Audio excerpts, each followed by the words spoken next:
Hello everyone. In this tutorial, I'll show you how to use Bulk Crap Uninstaller on Windows 11 in 2026.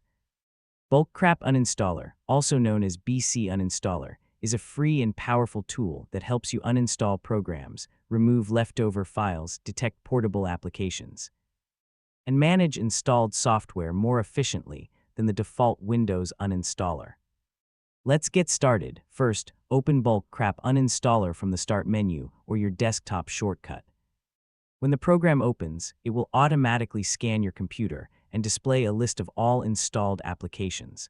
Depending on the number of programs installed, this may take a few moments. The main window shows useful information such as the application name, publisher, version, installation date, installation location, and size. You can click any column header to sort the list, making it easier to find the program you're looking for. If you want to locate a specific application, use the search box at the top of the window. The list will update instantly as you type. To select a program, simply click on it once.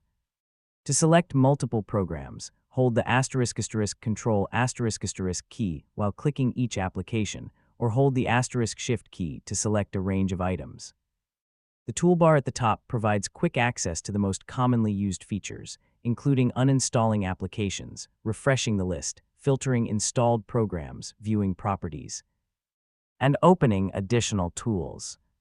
You can also right-click any application to access more options, such as opening its installation folder, viewing registry entries, creating a restore point before uninstalling, or checking detailed program information.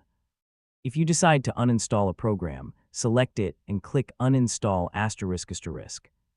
Bulk Crap Uninstaller will guide you through the removal process and can also scan for leftover files and registry entries after the uninstall is complete. Always review the detected leftover items before deleting them to make sure they belong to the application you removed. When you're finished, simply close the program. Any settings you change are usually saved automatically for the next time you open it. That's it. This is how you can use Bulk Crap Uninstaller on Windows 11 in 2026. Thank you for watching. If you found this tutorial helpful, please like this video, share it with others, and subscribe to the channel for more Windows and software tutorials. See you in the next video.